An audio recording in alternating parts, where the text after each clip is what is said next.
The lands tamed, the seas charted, your empire on the cusp of immortality. But would it be a true tale of historical conquest if there wasn't one final, major hurdle? In Immortal Empires, we've reworked endgame scenarios, meaning it's not always going to be the incursion of chaos knocking on your faction's door.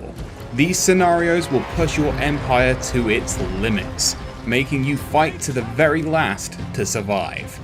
Before you start your long campaign for supremacy, you'll have the chance to customize your endgames in numerous ways. The difficulty slider lets you determine how much of a final hurdle the endgame will be, from a mild thorn in your side to a fully fledged apocalypse scenario.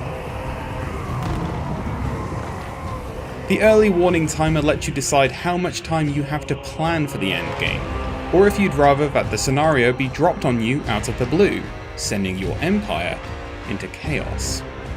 Next up are the triggers for long victory and turn timer range. These can determine whether you want the endgame scenario to trigger when you hit the long victory, or if you want the endgame scenario to trigger within a certain time limit of turns, which you have the ability to set. Or alternatively, you can use both of these. So if you wanted to trigger the endgame between turns 10 and 20, either out of some lust for challenge, or out of some morbid curiosity, you can do that.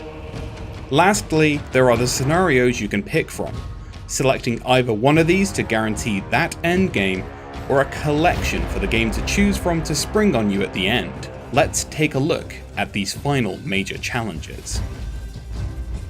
Starting from the top, in the Black Pyramid, the undead forces in control of this ominous building stir to life in very aggressive fashion. If an AI Vampire Count's or Tomb King's army controls the pyramid, they'll gain additional armies, become incredibly aggressive, and will go to war with all of their neighbours. If it's controlled by a faction that's not vampires or Tomb Kings, it'll be retaken by King Oftos and his Sentinels, who'll also adopt this brand new aggression and go to war. The only way to quell this uprising of undead is to take the war to the pyramid, claim it for yourself, and fight them back into the ground. In A Grudge Too Far, the dwarfs, who grow grudges as long as their beards, decide they've had enough of everybody, and that no matter who you are, you're going in the book. Dawi armies will spawn in every faction's homeland. If they don't control those lands, they'll declare war on whoever does. If you don't own it, it's theirs now. Dwarfs are renowned for their grudges, and will hold on to them until they've seen it right, or they're dead. If you want history to remember you, you'll need to face their artillery head-on and bury them under the mountains. Not to be outdone on the aggression front, in the scenario, The Biggest War, the Greenskins are spoiling for their biggest fight yet, and you're in their sights. If Grimgor, Wurzag, Grom, Azag, or Skarsnik are alive, they'll get new armies spawning on their location. Not only do these armies appear, but big buffs are also applied to them, to coincide with their love of violence. If you want to quell this growing rage, you're gonna have to kill them all, matching their brutality and their cunning. But don't expect them to go down without a fight. In the magical forests of the old world, Orion's horn sounds out, as the Wood Elves prepare for the Wild Hunt, another endgame scenario.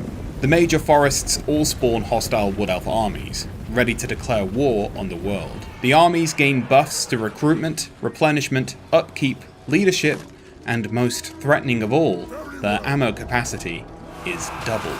As they seemingly try to blot out the sun under a hail of arrows in the name of Athel Loren, you'll need to claim and hold at least half of the glades to end the hunt. Lastly, in the Vampiric Ascension scenario, the nights are about to grow longer, as the forces of darkness are on the rise. The Vampire Counts return with powerful, fully stacked armies in their home regions, with bonuses to corruption, replenishment, and upkeep. If you want to survive the night and keep your empire intact, you'll need to capture the vampire-infested regions to put these Masters of Death down, once and for all. These scenarios are only the beginning for what we're planning with endgames for Total War Warhammer 3, with more coming in future updates, including an ultimate challenge for either the most morbidly curious or the most battle-scarred veterans. So build your empire, maintain control of your lands, and prepare yourself for the final onslaught.